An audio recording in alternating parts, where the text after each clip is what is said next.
আসসালামু আলাইকুম রহমতুল্লাহ বরকাত। ইনসাপোর্ট থেকে আমি মোহাম্মদ ইসু বলতেছি। এটা হচ্ছে জিক্সার মনোটন।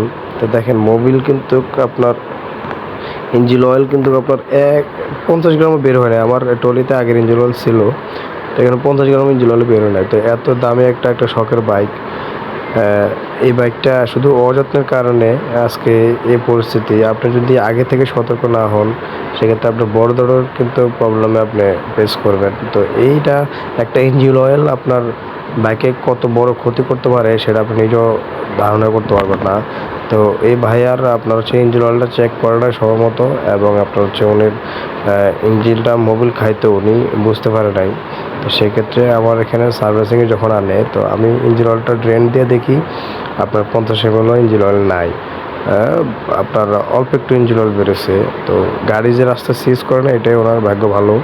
তো এখন আমরা ওনাকে একটা ইঞ্জিনটা ফ্লাশ করে নতুন একটা ইঞ্জিন অয়েল ইনস্টল করে দেবো। তো আপনারা যারা এই ধরনের সমস্যায় ফেস করতেছেন, যাদের ইঞ্জিনের অয়েল খায় বা ইঞ্জিন অয়েল কমে যায়, তারা অবশ্যই আপনারা 200 কিলো বা 300 কিলো পর পর আপনার ইঞ্জিন অয়েলগুলো চেক আপ করাবেন। অনেকে চিন্তা করেন যে আমাদের এখন হাতের অবস্থা ভালো না, বা আপনার হচ্ছে কয়েকদিন পরে চেঞ্জ করবো বা মাস শেষ হলে চেঞ্জ করবো।